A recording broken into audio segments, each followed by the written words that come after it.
Tonight's guests are amazing Broadway audiences and critics alike with American Idiot. They're thrillingly raucous and gorgeously wrought rock opera, adapted from the blockbuster pop album, pop punk album by, by Green Day. One is the acclaimed lead singer and lyricist of Green Day, who is currently appearing in the show he co-wrote. The other is his co-writer and the director of the show, which the New York Times reviewer praised for the emotional charge that it generates, as well as for its music. As he said in the paper, American Idiot jolts you right back to the dizzying roller coaster of young adulthood, that turbulent time when ecstasy and misery almost seem interchangeable states, flip sides of the coin of elation.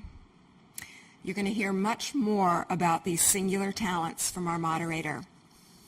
He took over the Broadway stage beat in the Times in 2008 as the theater reporter.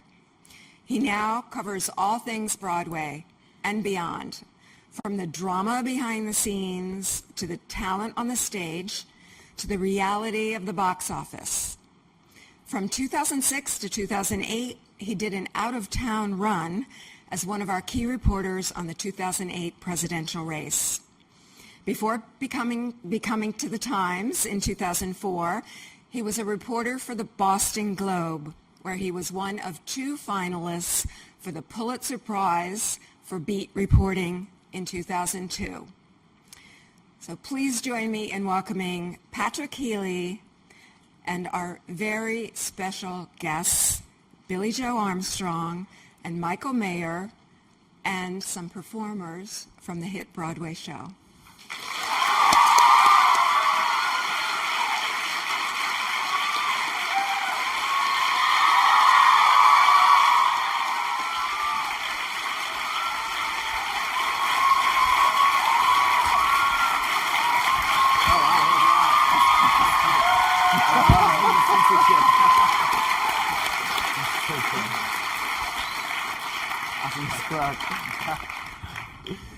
Thank you all for coming out tonight. Billie Joe, Michael, thank you for joining us. We're really looking forward to this. We've got a moderated session first, and then we're going to have a performance from the show, and then we'll have time at the end for questions from you, our audience members.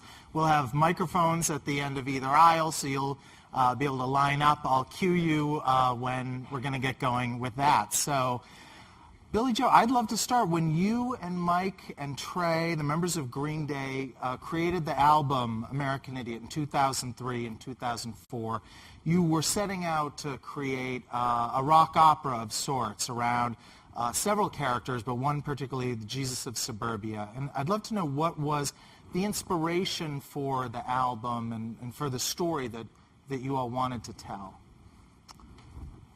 Oh boy. Well, it started off with the song American Idiot, and I mean I've told this story a lot, but anyway, it started out with, there was a song, we did a couple of demos for a song, American Idiot, and also this like mini opera thing that was sort of loosely sort of influenced by A Quick One by The Who, and which ended up becoming Homecoming. And we were all just sort of passing the hat, like doing 30-second songs apiece. And then we played them for our producer, Rob Cavallo, and he was saying, this is what, let's do this. And, and he really loved American Idiot, and he really liked the idea of, I said, well, why don't we should just do it, like, what if we actually went after a rock opera? We were even afraid of saying that because it sounded so prog rock, or something, it sounded like very Jethro Tull or something, And so we, then we started talking about like who is the American Idiot? What is the American Idiot? And I was like, and that song was just speaking from my own perspective, just like I feel lost and censorship and like and just kind of this world of like war and all this stuff. And I think at the time I wasn't really writing songs that were really hammering home like certain feelings of that was kind of getting deep down into your demons. And so it was like, so after I was like, well, who is American Idiot? And then I was on a walk and I just started walking around and just thinking. And the first thing I was like, I'm a son of raging love, And then Jesus of Suburbia, and I was, oh man, this is good.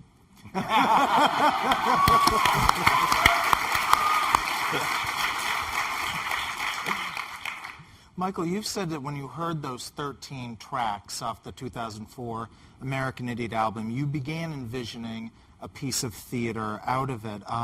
You, as the director of Spring Awakening, of several other shows, why did you see American Idiot working as the basis of a musical? What was it about that album? Well, the first thing that struck me was the immediacy of it.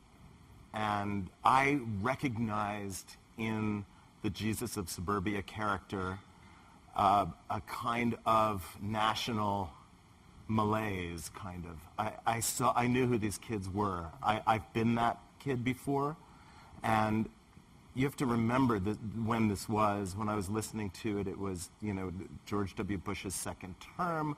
We were in some really serious trouble as a country, and it seemed to me that there was something urgent about what was being said, and it was capturing this almost inexpressible feeling that we all had. And so that was the first thing that attracted me to it. And then listening to it over and over again, I started to really hear this narrative inside it of Jesus of Suburbia and St. Jimmy and this girl that he falls in love with in the city, and this sort of tug of war over his soul. It seemed very Faustian to me, Shakespearean or something. It seemed like a classic theater story. And so then I started to think, what if he had friends, and what if there were more people like that? And that's how Absolutely. Exactly. The jigsaw puzzle of Broadway. Right. That's it.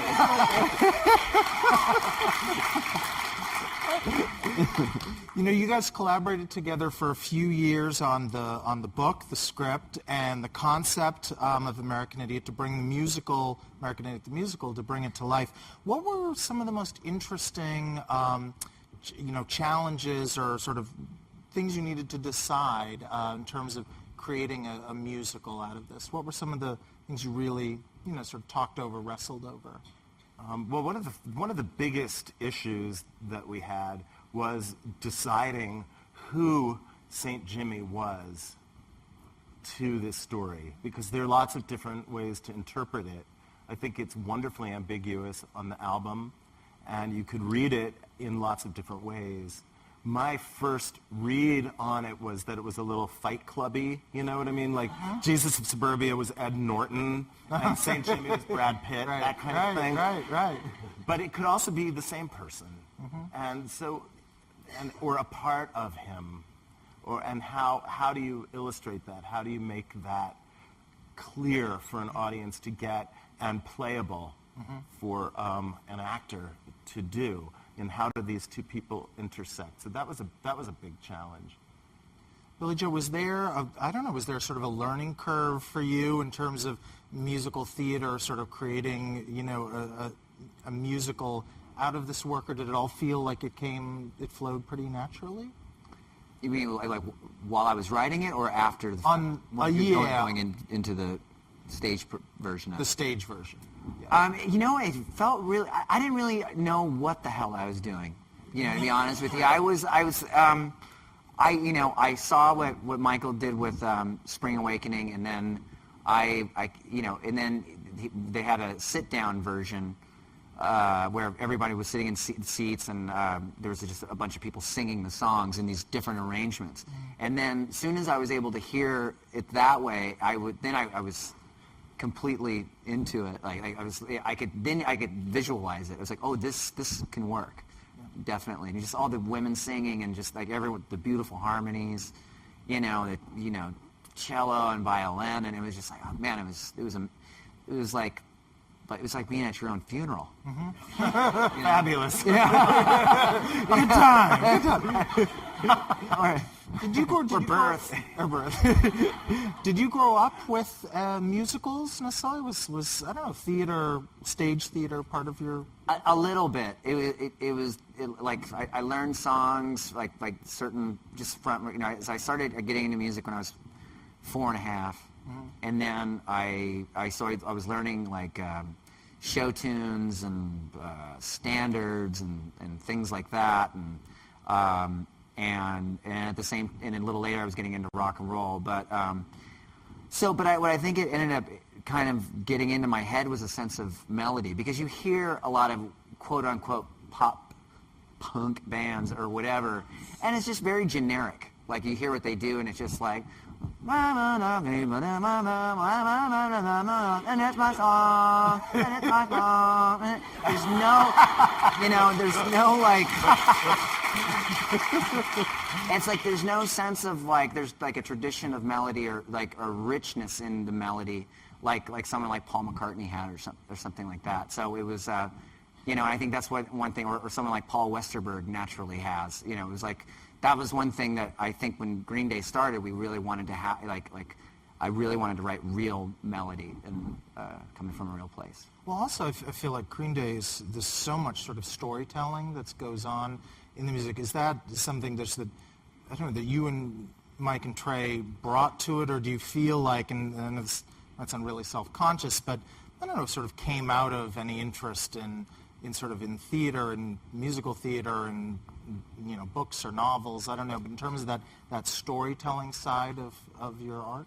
Well, I think there's some kind of thing that's happened in a relationship something that's like some kind that's in your soul that you want to write about, that you're drawn to. There's a song like Christie Road or something like that where people want to go and like it's a place we went to and it's a reference and it's a real thing. So I think it's like it could be like the smallest detail like that, or it could be a song like Letter Bomb, which is actually like a song is like when I wrote it, it was written like a letter to so yeah. Now, American Idiot started performances on Broadway last March, and in September, Billie Joe, you turned from a creator to a performer, going into the show for the first time for a week.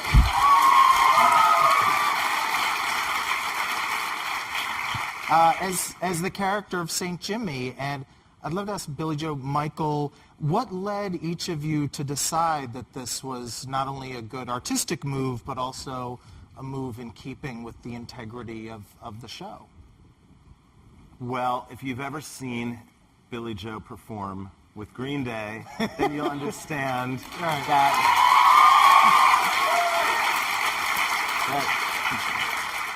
he's a force of nature, and there's something that happens between him and the audience that is undeniable and thrilling in the way that I imagine it must have been to see George M. Cohan back in the day, or Al Jolson. I mean, I really feel like there is this, I'm serious, I think there's a real lineage there. You've said it yourself, you're an entertainer, and there's people who are true entertainers have access to a kind of energy, a psychic energy, a kinesthetic energy, and an emotional connection to an audience that gives you the kind of thrill that you can't get anywhere else. So from the moment I saw you live, I had in my mind the idea that someday that there would be some way we would get your ass on the stage.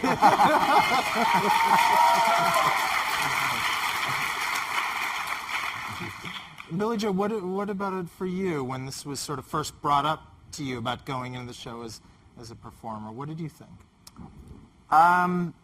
It was kind of brought up in passing a couple times, and I didn't really know, how seriously to take it or anything like that, And then I remember we just started our U.S. tour, and we were getting ready to play. We were in Buffalo, and I was getting into the elevator, and I got a call, and I looked, and it was Michael, and I was like, I go, hello, and he goes, Billie, I got to talk to you, and I go, can I call you back, because I'm in an elevator in Buffalo, and he goes, no.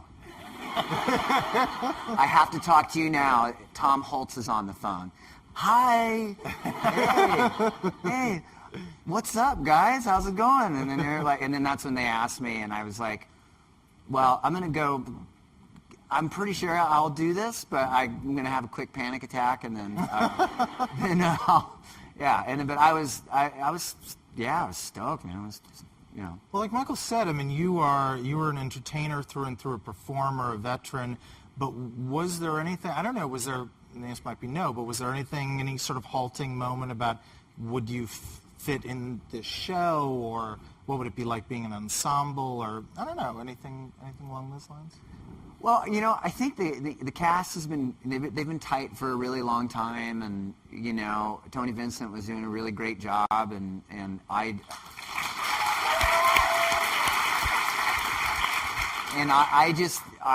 wanted to make sure that the timing, if it was going to happen, the timing was right. I didn't want it to be an interruption or anything like that. But so it was, it was hard, man. We didn't say anything to anybody. I go, just do me one favor and don't tell anybody until I know I can do it. So you could probably hear me like when I was like every morning I'd wake up and I would go on a walk on the West Side Highway, and I could hear like the panic attacks all the way up here. And going, oh my God, what am I doing? 'Cause I've never really thought about acting, and it's like the worst thing I've ever seen is watching a musician become an actor. It's like, I mean, I don't know if you've seen Cold as Ice with Vanilla Ice in it, but that shit was not good. But it was just, it's frightening, It's like, and it works the other ways, too. There's a lot of actors that, well, you've heard the records. Yeah. Michael, did you feel like you were going to need to draw, I don't know, an acting performance out of Definitely. Georgia? Okay. But I really believed, as you know, I really believed that you had it in you. We had real rehearsals, and you worked your ass off. And we, from the get-go, what was very cool was that Billie's instincts in rehearsal were all about connecting to the other characters, communicating an idea, an agenda. I remember sitting there with Tom Hulse at one of the early rehearsals, and we were both just amazed at how beautiful he was just sitting there and watching Johnny, Yeah. I mean, not just the beautiful face, but the action. Sure. I mean, he was in the moment, and his attention was appropriate and invested. Right. The hair! It was impressive. Yeah. And he was like a real actor. What were those early rehearsals like? Because Billie, you've been performing at that point for at least 2 decades, and either in front of live audiences or not. We won't say anything about age. But I mean, what was there anything that you felt? Did you feel in those moments that you were learning something new, or that there were new things to learn, or did it feel like a hand in a glove in terms of going into a theatrical piece? Yeah, I'm learning something every night, every day of doing it. I mean, it's always making adjustments all the time, and to try and focusing on John Gallagher and not like the crowd like this or something like. Cause usually it's like when Green Day's playing a gig, it's like it's all about the energy we put into the crowd, and the energy comes back, and it's just like this the crowd becomes like the orchestra, and then where it's like I'm like there would be times where I'd want to after St. Jimmy I doing something like Know Your Enemy or something. I'm like, don't look at the crowd, and I just focus on John, and so you have to remind yourself that all the time, and it's a lot different, but then it's also when you start to feel a chemistry with the other actors, it's the same as feeling the chemistry that I have with Mike and Trey. Where it's like, it's like, if I turn to my left, it's like, there's Mike, it's like he's been since we were 10. Right. Right. So it's like, but and then slowly getting to know we're just being around everybody. It's been good. See, I think that the relationship with the audience matters is sort of fascinating. I mean, what can you describe? What is your relationship to an audience like when you're playing at a Green Day concert, and how? I mean, is it just how? Are there any sort of tricks you use in your mind just to change that relationship? In a performance in American Idiot? What's is it, you're talking about the similarities, or? No, I guess two different questions, but what is your relationship like with an audience, at a Green Day concert? It's how important is that? It's the most important thing that I do. Yeah. I'd say that it's probably it's first right before playing the guitar.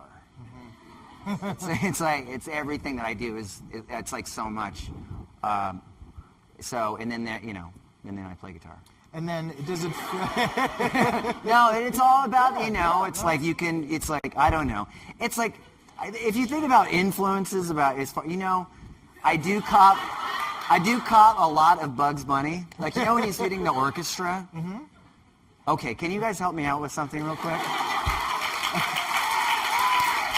Like when you're like an orchestra and everyone has to cheer for 1 second, right?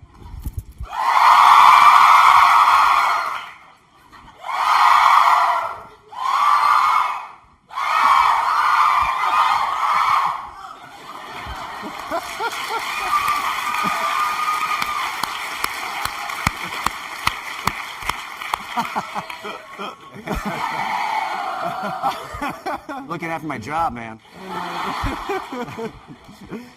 And so what, as a performer in American Idiot, I guess, what is your relationship like with the audience? I mean, is there, I don't know, the sort of the whole fourth wall concept of theater, does that exist? Or? Well, yeah, it's, you have to become an actor, I mean, you have to, I have to, focus on John Gallagher, and Rebecca, and like that dynamic. I mean, like I'm his demon. And I have to make sure that I become a complete asshole, and that's one of the things that I'm really going for, is to make sure that if someone from the crowd is watching, is like, this is not fun and games. I am the heroine. I am the devil, and Rebecca is the angel on his shoulder. So it's a different thing. Yeah. That's also, I think, something that's deepened a lot since that week in September. Coming back to it, that dynamic has become much more realized, I think. So drawing out on that, in terms of coming in now for performances through the end of February with American Idiot, what did you guys work on in terms of just sort of deepening the performance that much more, or the ensemble work together before this latest run? I think it's about this journey that Billie was just talking about. He's got this natural way of charming everyone on stage for the entrance, right? He's the St. Jimmy you want to hang out with. Mm-hmm. Who wouldn't want to hang out with him and spend as much time as possible? So he sucks us all in, and then during the course of the evening reveals himself to be a malevolent force. And you're doing that with, I think, fantastic dexterity and skill and subtlety. And by the time Know Your Enemy begins, it's quite shocking what this charming presence has become, And I felt, watching Tony Vincent, that the malevolence was there kind of from the get-go. Yeah. Was there a reason why you wanted to sort of pivot that a little bit, or was it, did you just sort of want to go in a different way with the character? I think that Tony Vincent, certainly the hope was that he would be seductive, but that, his whole physicality and just who he is as a performer automatically communicates something that is undeniable and inescapable. Right. So his way of seduction was very different from the way that Billie Joe is going to do. Right. So we saw an opportunity, I saw an opportunity to take that journey and make it more dynamic. Right. I mean, from the get-go, part of what Tony was emitting was something that was very unsettling, at the very least. With and some of us, who go to the theater a lot know, who Tony was. Right. With Billie, you've got someone who's a very known quantity to a lot of us, especially a lot of folks who are coming to see American Idiot. What was the challenge there about having this be St. Jimmy as performed by Billie Joe as opposed to Billie Joe performing in the show? It was crucial that he play a character. Right. And that's something that we agreed on, and that was the goal. Every choice, what his hair is, the makeup, the clothes, all of that, the physicality was, a lot of it is from him, just like all actors use something from their own life and from their own body habitus and energy. But it was all very carefully chosen to create this particular St. Jimmy. That said, who knew that we created this star vehicle? I mean, it wasn't the intent, but suddenly we're in the St. James Theater where once upon a time Carol Channing made her big entrance walking down a staircase as Hello Dolly, and now we have this in the same theater. That's very cool. That's very cool. Would you guys mind sharing some of the notes that you gave Billie along the way, just in terms of how to draw out this Well, there were some that were like, just do it better. You're tough, man. I mean, brutal. I think one note was doing Last Night on Earth was to really kind of show it was singing like a love song to John.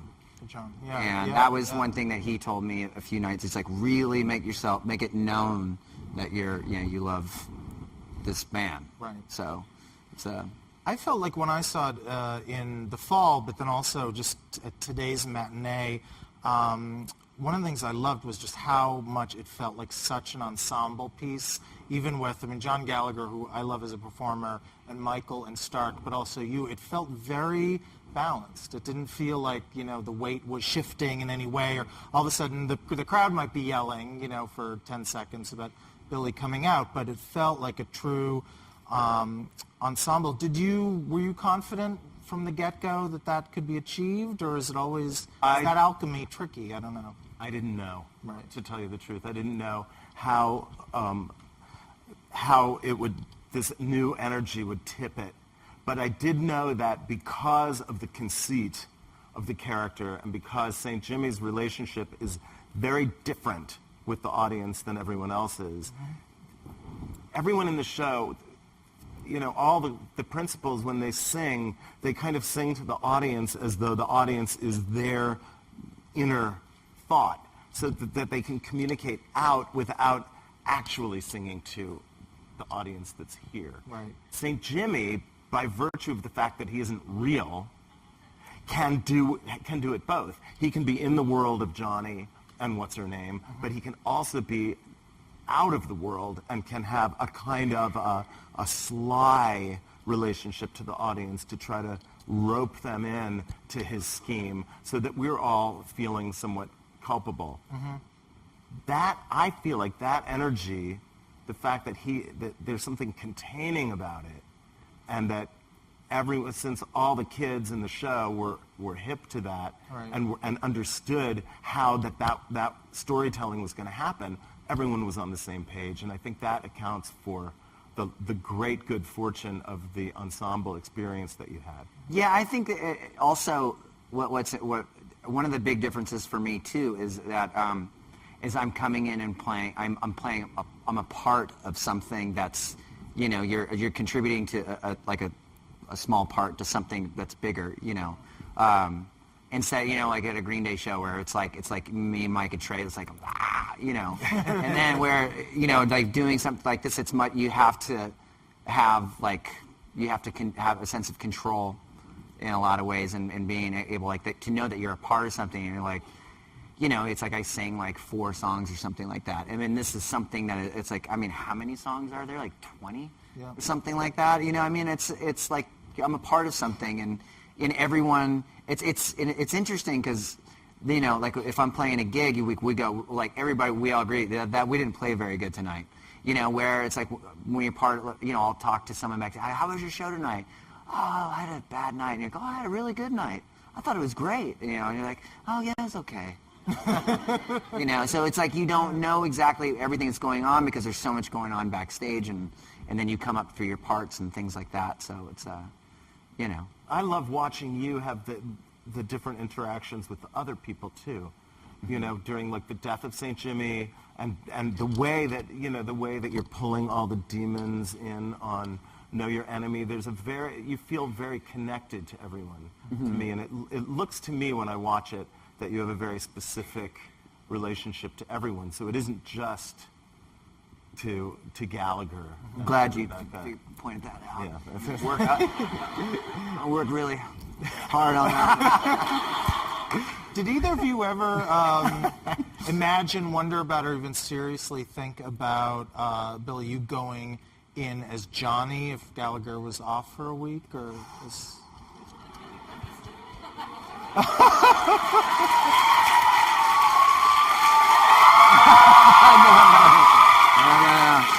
No. That's one bad motherfucker, man. I mean, John Gallagher's awesome. And he has been so dedicated to this thing, and he's, I don't know. It's just like one of those people that you immediately, when I saw him in Spring Awakening, I was just like, when those people you connect with, you go, God, I want to be you, or I am you, or something. Is, you're so badass. Like you hang on every word, and John's just that person. He's great. Well, everybody's got to take a vacation, though. Yeah. That's true. There are opportunities. Well, I mean, Michael, have you thought about it? We did. We've actually talked about it. Tom and Ira and I. When we were first talking about Billie doing St. Jimmy, it did come up as part of a conversation. I don't know how seriously we really discussed that, because that's a giant commitment. I mean, Right. you have to really. What Billie says about Gallagher is so true, and when Van goes on for him as well, you just see what a punishing evening it is. And it's not that you couldn't do it, which you could do, it's the prep for it. I mean, you need a major amount of rehearsal, and it's a ton of stuff. So I don't know how ultimately practical it would be. I'd love to see him play What's Her Name. And I think Rebecca Naomi Jones is the shit, So it's nothing against anyone else, but I'd watch him do anything. Yeah. I think it'd be cool to have the front 3 people be women and the other people be guys. Okay, you talked to Tom Kitt would have his work cut out with all those arrangements. That'd be a lot of arrangements. Yeah. Billie, how do you psych yourself up for a performance in American Idiot the Musical, and is it any different than what you do before a concert? It's interesting because the cast will do these warm-ups, and the first time I didn't really know what to do with myself, so I walk out and everybody's like, doing these like massive vocal scales, like, I don't even know what the hell they are. It's like, and then doing all these stretches, and I didn't really know what to do, and I can't just looked, and so I went back and just listened to music and kind of jumped around, and then after doing this for a while, then I ran out in a G-string in my white shoes and red socks. And then everybody's like, "What the fuck is he doing?" And I did that a couple times, and then I put on, You know, in Favorite Son, there's the women that are wearing the dresses. Well, I wore one of the dresses. I came out in my white shoes and red socks. It was kind of like, yeah, it's a good stretch there. You know. And then what else? I dressed in a nurse's outfit. That's great. And then Recently, you had a good one. I came out in Spider-Man.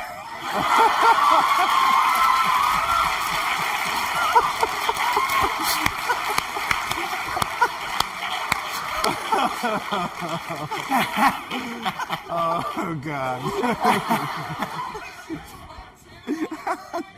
Oh, I think I just shot myself. What is it, I mean, just in that basic way, what's it been like performing on Broadway compared to a Green Day concert? I mean, beyond just the audience relationship being different, I don't know, is it, well, it's certainly a set number of songs, so it's not like, you know, you have to own the stage for a huge period of time, but is there anything that's particularly different or similar? Well, it's like getting shot out of a cannon, you know, it's especially with St. Because when we play St. Jimmy live, it's like we play it, I think that was like the most notes that I could have taken about, like myself, like you know, it's like, well, I played the song every night, so, you know, we could do it, you know, that's like where I kind of went with, but it's not the first song in the set, you know, so it's like we kind of warm ourselves up and do it a little bit, not unknowingly, right, well, let's warm ourselves up into a song like St. It wasn't anything like that. It was like, I just realized, I'm like, oh my God, it's like, this is like 30 minutes in, and I got to be completely prepared to just come out and start screaming and running around, you know. Mm-hmm. So that was, and to make an impact real fast, you know. So, did I answer your question? Yeah, no, that's it. Yeah, yeah. I mean, so you just come. It's like I said, it's like being shot out of a cannon. You just got to come in and just like, you know, here goes nothing. And how is the experience of creating a musical from American Idiot and performing, you know, in the show, influenced or changed in any way your ideas about songwriting or storytelling through music? Is there anything? I know that's very self-conscious, but no. I mean, I think I'd be interested in the future, like really, like getting into writing specifically for a show. I think would be that would, I mean, that's something I'd really love to do. You know, to do something specifically for, you know, do something with Michael or something like that. But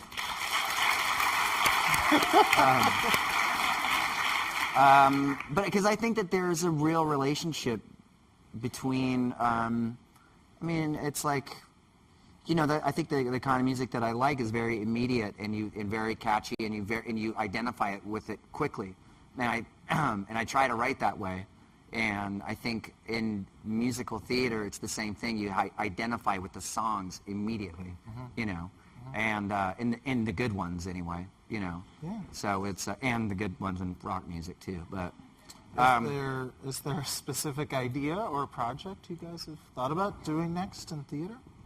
We've got a little Rolodex that we go through every Come on, few Mayor. weeks. Come on. You're not fishing for news. No, not yet.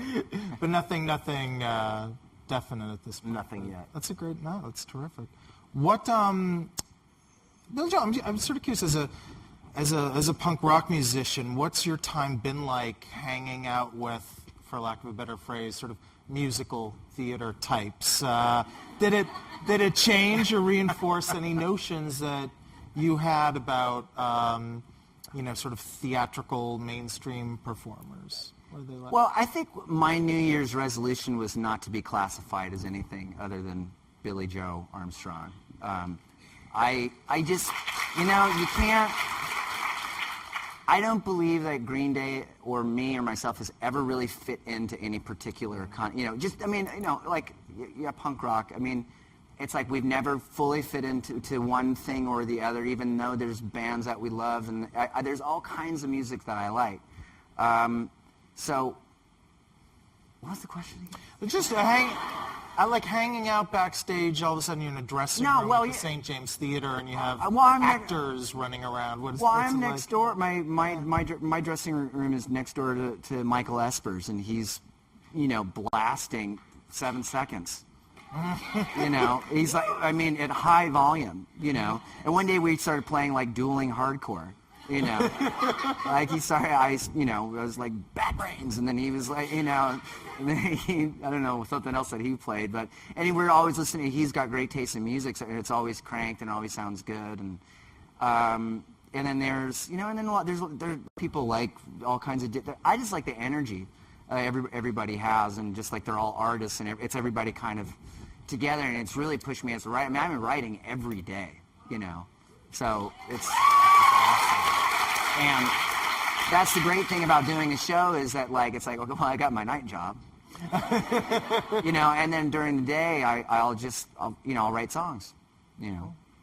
I've been doing this for a long time, and I've been in, you know, backstage where you have some very high-powered stars in my shows and other shows that I've visited, and very often you'll see someone who has a kind of star power and a kind of clout, who has their star dressing room, and you really get the sense that they are in their world, and they come out on stage, they do their thing, they have whatever traffic with their other actors, and then they go back into their world, they get into their car, and they disappear.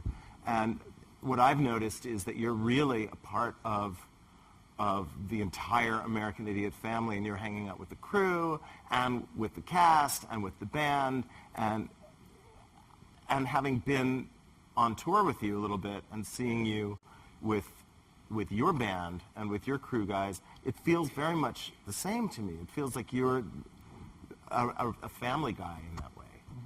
And it's kind of great, I think, you know? It feels to me very similar to what you're like out on the road. Yeah.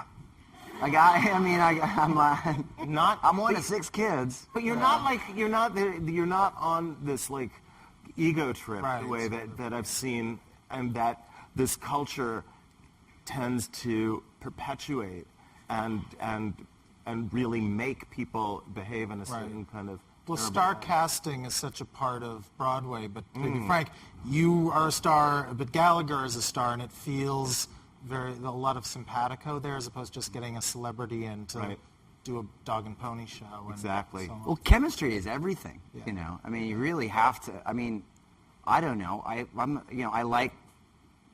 like synergy when it comes to working with people. It's like if that's not there, you have nothing. Yeah. You know, you can't. You can't sit there and like play a game of I'll show you mine if you show me yours. You know, it's like, hey, let's put them both out there. You know, might as well.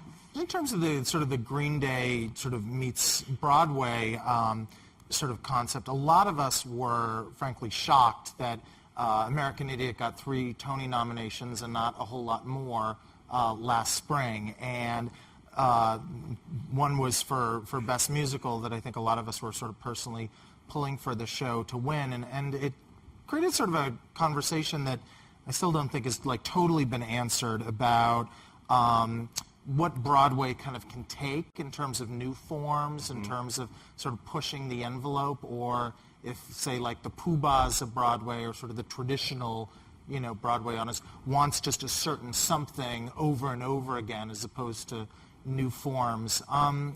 Is that clear, Michael, at least for you, in your mind, sort of? I definitely know that that I don't get it. You know, that I know. That's what I know, is that I don't. And that's why I liked him. I have no clue how all of that works. I really don't. Yeah. I know that I see an audience have a kind of experience at American Idiot that I haven't seen before, and maybe that's scary to some people. Right. You know, that's the only way I can explain it. I do think that on some level, you know, you can't crash the prom and expect to be prom king. Right. You know, Right. and if that's part of the dynamic, then that's part of the dynamic. Right. I mean, the critics loved American Idiot, and a lot of us as audience members loved it. One thing that's reassuring to me is that sometimes every time you don't feel like one show gets its due. You have something like Next to Normal with Tom Kitt, who did the arrangements here that does get sort of some due over time.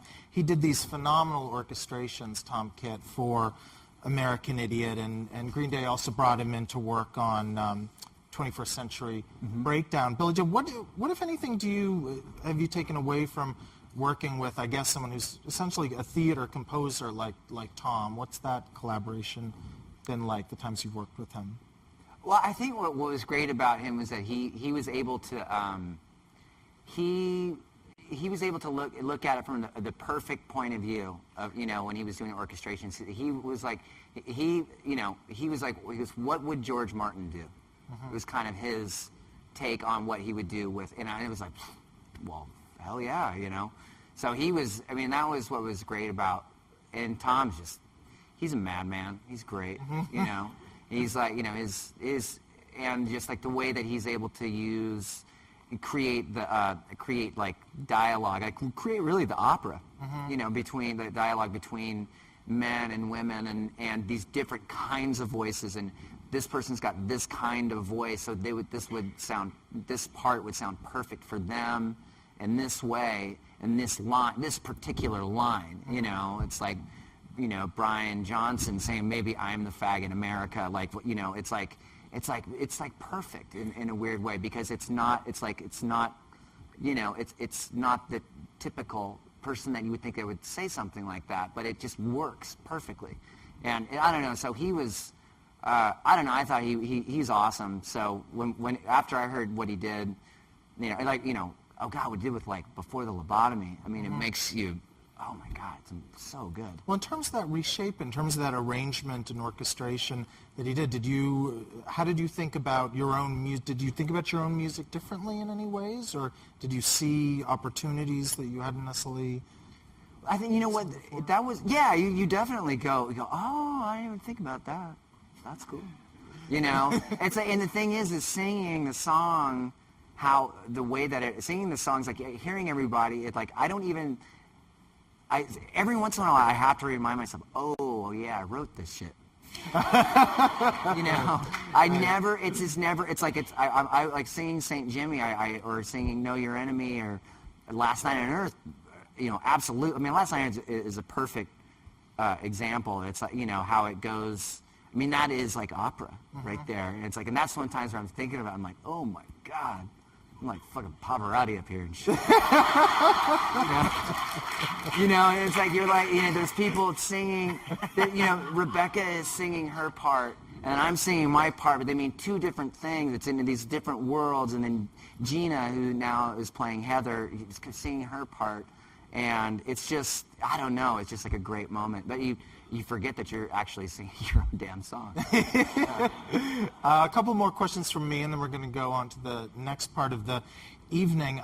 Michael, just seeing the show again today, I was just struck by Stephen's great choreography and the inventiveness, how this is very sort of non-traditional choreography for Broadway, but fits so beautifully with the music, but also the acrobatics and the word I'm going to say, flying, that happens is some of the most sort of moving experience for flying for me. And there's another show around right now, Spider-Man, Turn Off the Dark, that has an enormous amount of flying. And I was sort of curious why, how as you were kind of constructing this, what you wanted those sequences to do in terms of how we as audience members would feel seeing Stark and the extraordinary girl up there flying around, kind of what you were going for other than just maybe razzle-dazzle. Yeah, the razzle-dazzle was the least of it, I have to say. I thought LSD has a lot of razzle-dazzle. It does, that's true.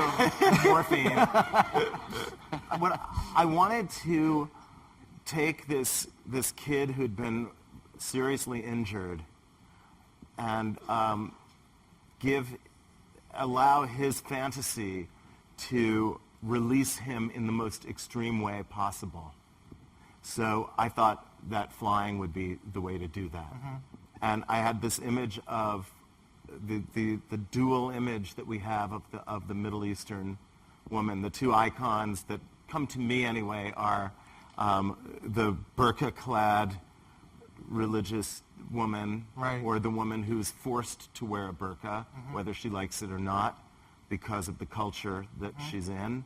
And, I dream of Jeannie, which are it's the inverse. And how hard is it when they're landing on their gurneys Yeah. and they're landing on other actors, not like knocking into their legs? This is just a basic technical question. How hard is it to design that kind of flying, or is it fairly easy? It's very difficult, and we had two big phases of it. The first one was in Berkeley, in the first production, and it was kind of a sketch of what we have now. It was similar, but it didn't have a lot of the delicacy and a lot of the fluidity and the specificity that we have now.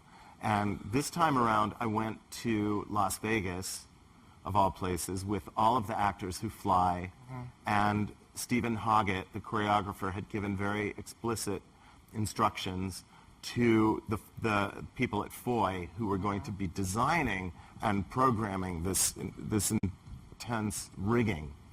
And we spent an enormous amount of time going through literally moment by moment by moment to make sure that when she landed, her foot would be here and not here. Right. And that the time you go up and down and over and all of that. I'm always so impressed by that. It's just me geeking out on technology. I'm just the fact that they're not knocking into. No, it's amazing. brilliant. And the other night I was watching, and it blew me away at how perfectly the two of them are executing Right. this work, Stark and Christina. And Christina is singing her face off while I don't think people quite understand how amazing what she's doing up there is while she's flipping and hitting these high notes, and it's a lot, but Now, there were reports last year that there'd be a film version of American Idiot.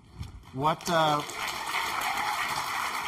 is there anything you can tell us what's happening with that? Well, I could say that we're definitely in talks. There are people who have the ability to make it happen, who have expressed genuine interest in it, and we want to do it. So I think it could happen. Yeah. Any chance you'd play St. Jimmy?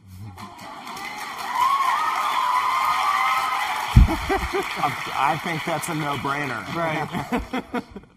Okay, well now we're going to have a performance from some of the cast members and musicians from American Idiot.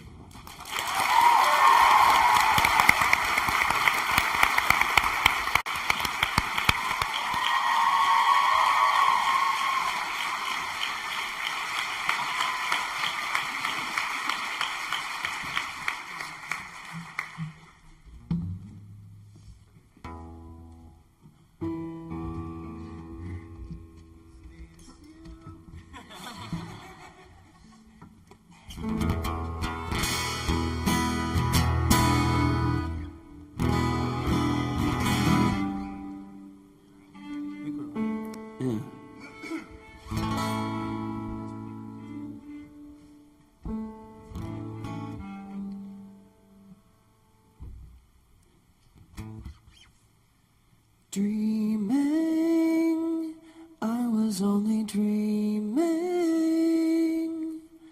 of another place and time where my family's from.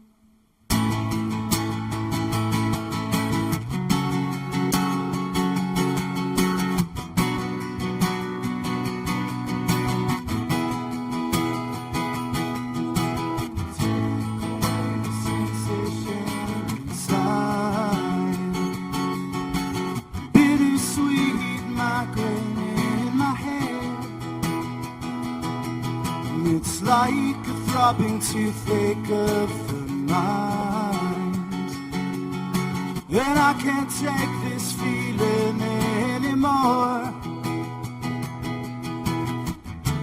Drain the pressure from the swelling, the sensations overwhelming. Give me a long kiss goodnight and everything will be alright.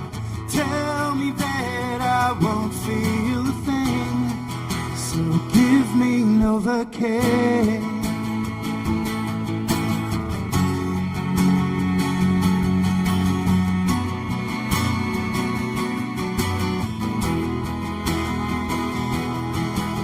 Out of body and out of mind. Kiss the demons out of my dreams. I get the funny feeling that's alright. Johnny says it's better than here, but I tell you what, drain the pressure from the swelling. The sensation's overwhelming. Give me a long kiss goodnight and everything will be alright. Tell me that I won't feel a thing, so give me Novocaine.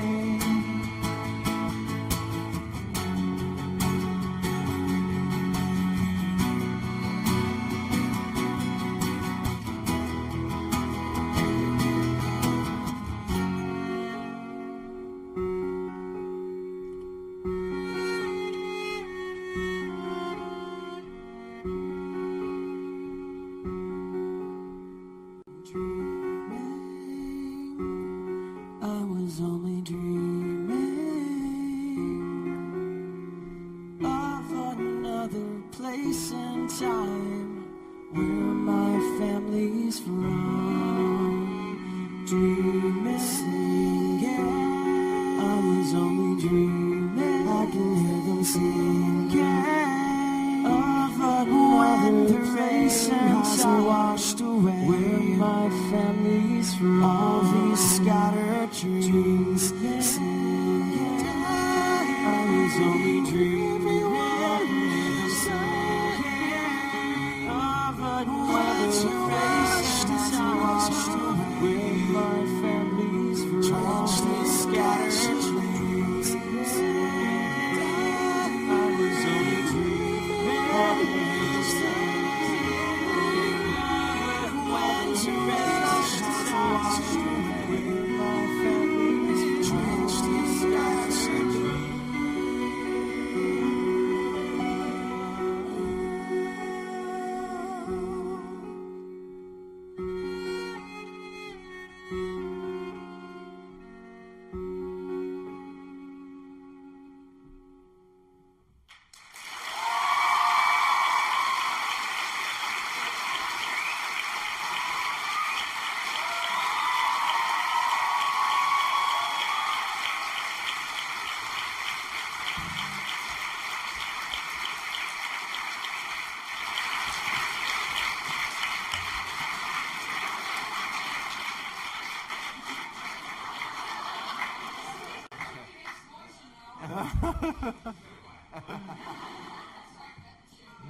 Okay, and that... When you squeeze me, I make noise too.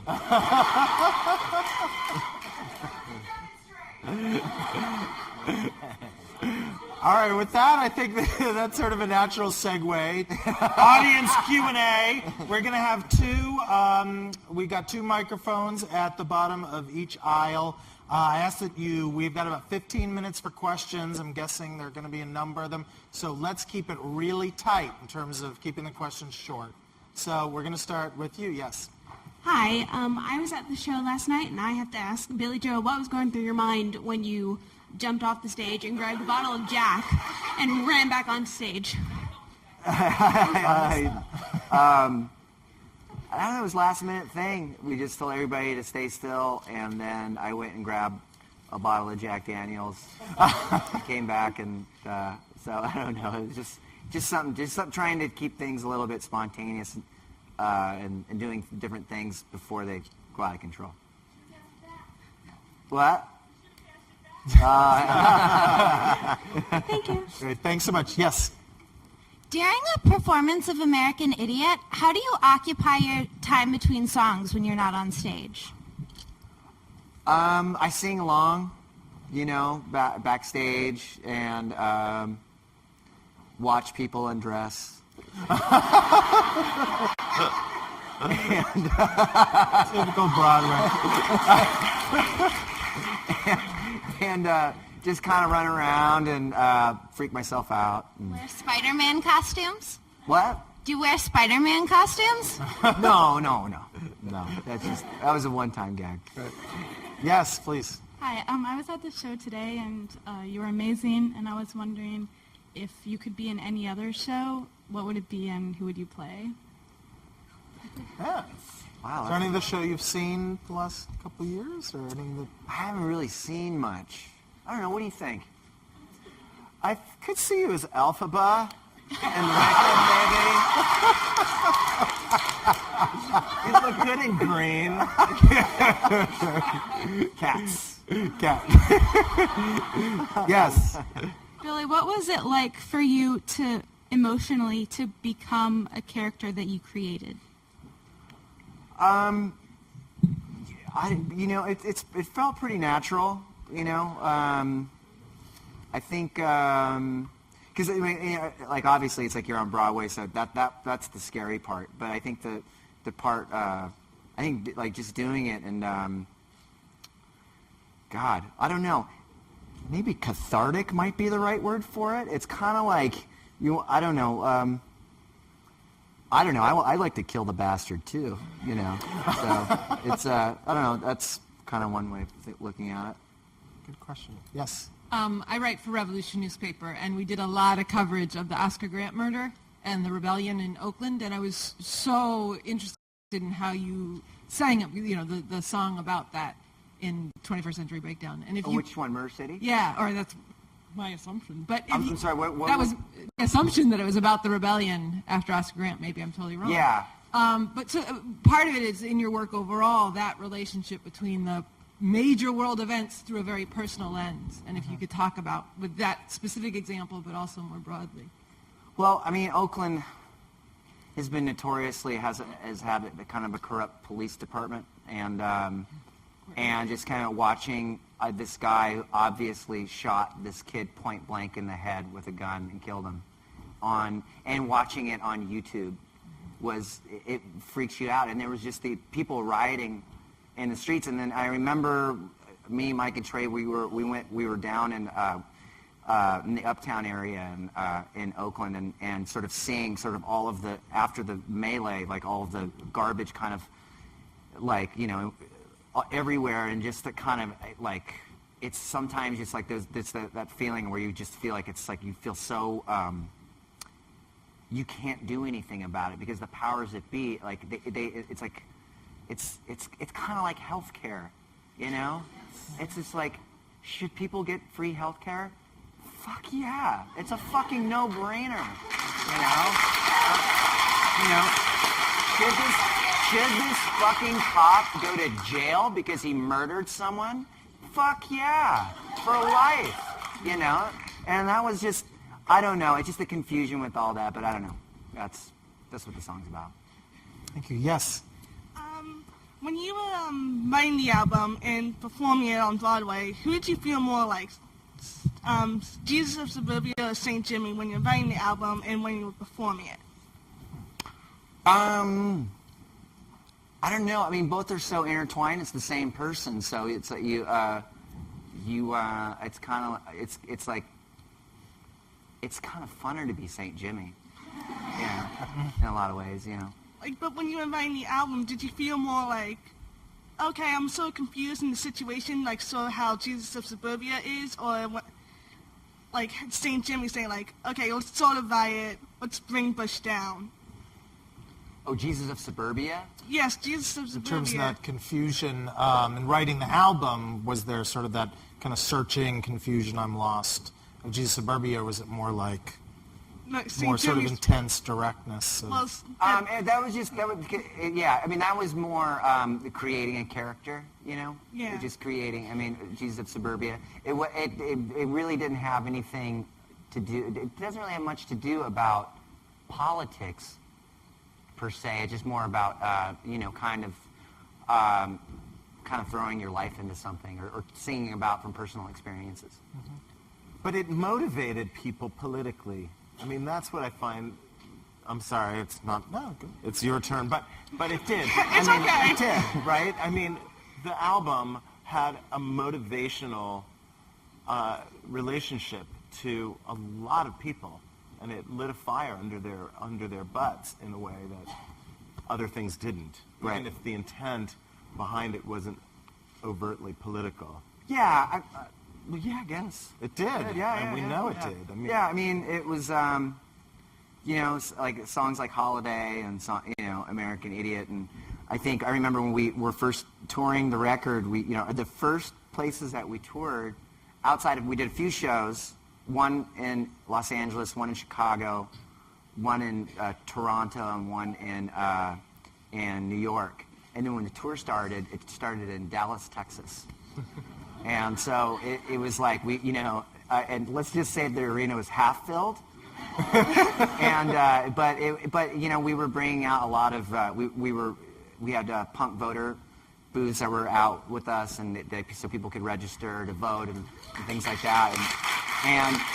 And the interesting thing is, I think that if you were 14 or 15 years old when American Idiot came out, and maybe you had the experience of going to the show and seeing these booths or whatever, what you hope for is that you think about the future. And then 4 years later happens, and then when the Republicans got booted out of office. And largely to do with young voters that were 18, 19 years old. Yes, sir. Hey, what's up? This is more of a Green Day question than a musical one, so I apologize for that. But the last tour, you guys, I've seen you guys like 40 times, and I have to say, like, the last tour has been amazing by far over any of the ones before that. But mostly is because you guys had such a good song selection and played old songs, and it was like a perfect mix. And I was wondering if you guys ever considered doing like a multi-night stand where you played each album like front to back or something like that. Yeah. There's some kind of festival that goes on in Baltimore, and my friend Lawrence Livermore is a part of it, and he's asking if we wanted to play it sometime, and it sounds like fun because it seems like it's a lot of like sort of catchy and melodic rock and roll bands playing and stuff, and it would be fun to do Kerplunk. Yeah, that's what I'm saying. Would you consider doing like each album or just like one album, or like I'm saying say you did like a 5-night stand in New York or LA? Yeah, or something. that'd be cool. Yeah, I know that like Cheap Trick did something like that too. It's been real popular this year. Bands keep doing it. It's popular. My Morning Jacket did it. My Morning Jacket did it? Yeah, they did it, Yeah. Yes, please. I know you've probably been asked this a lot, but in singing, what was your biggest influence? Like what band? Oh man, it's it goes all over the place. I think when I started getting in, I mean, the first record I ever bought was Elvis Presley's Sun Sessions, and then then the next records that I got were I got Van Halen, Fair Warning, and AC/DC, For Those About to Rock. And then I got, and then it started getting into a lot of stuff I don't really want to tell you about. It was kind of gross. But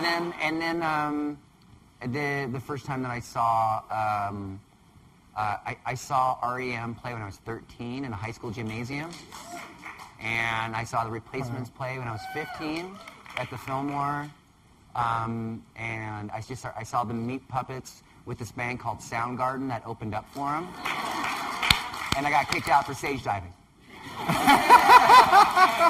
And then I discovered a place called Gilman Street, and they were playing. It was all local bands where you got to see, and I think I ended up growing in a really rich culture of really great bands that were from the East Bay. I think there really is such thing as an East Bay punk rock sound, East Bay rock sound. Excuse me.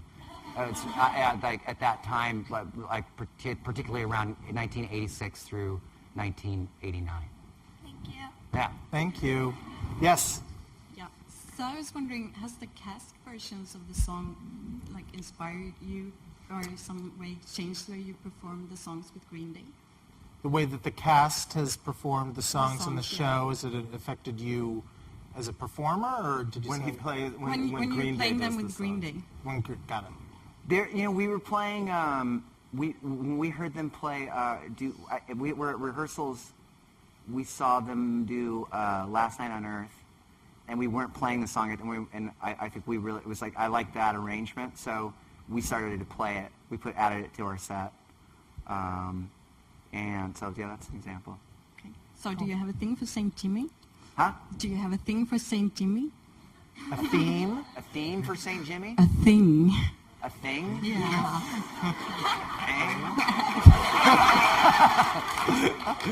Dirty. I'm Swedish. We're dirty. We only have time for a few more questions. Everybody speak up into your mic so we can hear you. Yep. Okay, so Billy, you wrote American Idiot on the time of Iraq, and it was about the end of relationships and all stuff. How would you update or those notions in terms of WikiLeaks and the Tea Party now? And two, you've been described as a non-stop workaholic and very tough band leader. Please defend yourself. 2 questions. Is there a Tea Party album that Green Day has? Party album? And WikiLeaks, what do you think on that? Would you write about that? I don't know. I mean, I don't think I want to go political every time, because then it's just like you end up like one of these asshole politicians, just like a finger pointer, and it's I don't know. It's interesting about the Tea Party, because the Republicans were really smart about adopting the Tea Party, the wingnuts. Like, let's bring the wingnuts in. Like, we don't agree with everything that you say, but we'll hear you. We'll understand. Where it's like, if you think about the Democrats and the Green Party, they really wanted to keep their distance from them as far as they possibly can. Right. Where they couldn't. It was like and where the Republicans, as far as like playing the political game of chess, it was smart, I guess. Is there anything going on right now in the country or in the world that is just, I don't know, that has got a kind of a grip on you, or that you find yourself when you're writing music, I don't know, that's particularly hitting you? No, not yet. Okay. Yes. I just want to start off by saying Cigarettes and Valentines has the most amazing lyrics I've ever heard. Oh. And I just really wanted to know if you thought things would be any different if you'd released that instead of American Idiot. Well, yeah, things would have been different. I don't know how, but I don't think we would have a musical.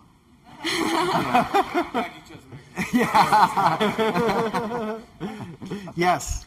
It's clear that working with like the musical theater composers and everything, like rewriting pretty much everything you've already written for American Idiot and like 21st Century Breakdown gives you like a different consideration of what you've already written. Has it ever made you think back to like Slappy Hours and Kerplunk and like what you could have done back then to make things a lot different, like having such experiences? No, I wouldn't change any of that stuff. Yeah, I figured. I mean, we played like our last show. We played in Costa Rica. We played.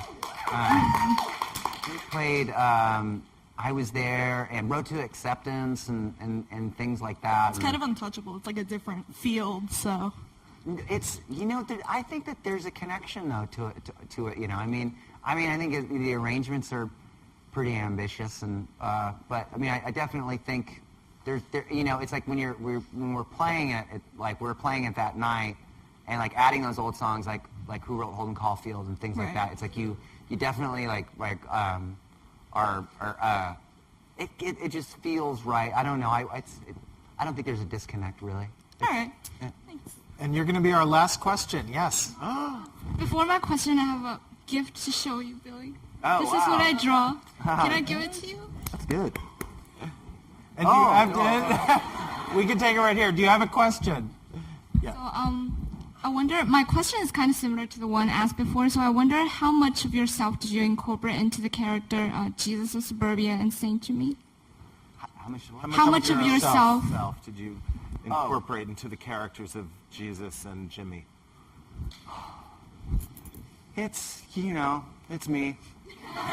I mean, it's like, but you look at it from I think this is the most objective I've been about myself when I started writing stuff for, I think sometimes if things get too personal in songs, you don't know, I find it's hard to relate to the, so when you start to add like these characters and give them the names and, like a song, like Viva La Gloria or something like that. It's like, I don't know. There's something. I guess it just would make a really good tattoo, also. Everyone, please join me in thanking cast and musicians, American Idiot, director Michael Mayer, and Billie Joe Armstrong.